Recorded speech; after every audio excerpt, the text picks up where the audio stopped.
কংগ্ৰেছ আৰু বিজেপিৰ কৰ্মীৰ মাজত তীব্ৰ সংঘাত।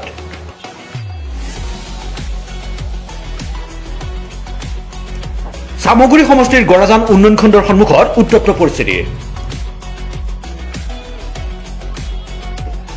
ৰাষ্ট্ৰীয় বঁটাপ্ৰাপ্ত সমাজসেৱক তথা নকংগ্ৰেছী নেতা নুৰুল আমিন চৌধুৰীক পহুখেদা।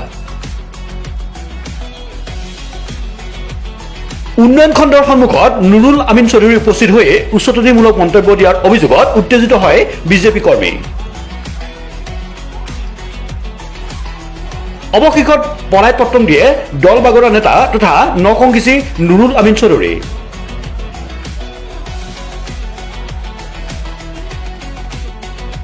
শনিবাৰে গৰাজান উন্নয়ন খণ্ডত চামগুৰি সমষ্টিৰ বিধায়ক তানজিল হুছেইনৰ আছিল পৰ্যালোচনা সভা।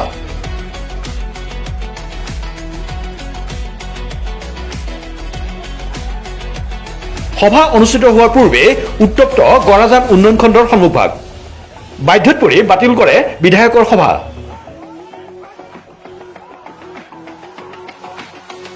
ঘটনাস্থলীত ৰূপহীহাট আৰক্ষী উপস্থিত হৈ পৰিস্থিতি নিয়ন্ত্ৰণ কৰে।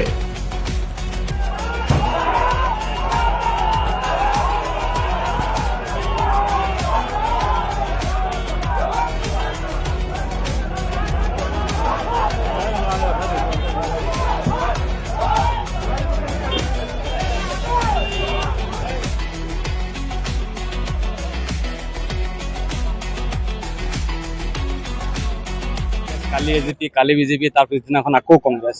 নুৰুল আমিন চৌধুৰী ইয়াতে আহি ৰখি আছিলে আৰু ৰখি গাড়ীৰ পৰা তেখেতে নামিব লওঁতেই ৰাইজক উত্তেজিত কৰাৰ উদ্দেশ্যৰে তেখেতে যি বেয়া মাত দিছিলে তাৰ পিছতে ইয়াতে যি ৰাইজ উপস্থিত আছিলে সমস্ত ৰাইজ উত্তেজিত হৈ পৰে আৰু তেখেতক ইয়াৰ পৰা খেদি পঠিয়াই ৰাইজে। ইয়াত তেখেত আহি গাড়ীৰ পৰা নামিব লওঁতেই ৰাইজক উদ্দেশ্য কৰি বেয়া মাত দিছে আৰু ইয়াতে যি জনসাধাৰণ একত্ৰিত হৈ আছে বা ইয়াত উপস্থিত হৈ আছে তেওঁলোকক উত্তেজিত কৰাৰ কাৰণে তেখেতে অপচেষ্টা কৰিছিলে। তাৰ লগে লগে ৰাইজ উত্তেজিত হৈ তেখেতকে ইয়াৰ পৰা পহুকেটা দিয়ে। আজি হয় পৰ্যালোচনা সভা আছিল। ইয়াতে সম্ভৱতঃ চামগুৰি সমষ্টিৰ অকৰ্মণ্য বিধায়ক তানজিল হুছেইন ডাঙৰীয়া ইয়াতে চাগে উপস্থিত হোৱাৰ কথা আছিলে। নাই এতিয়ালৈকেতো অহা।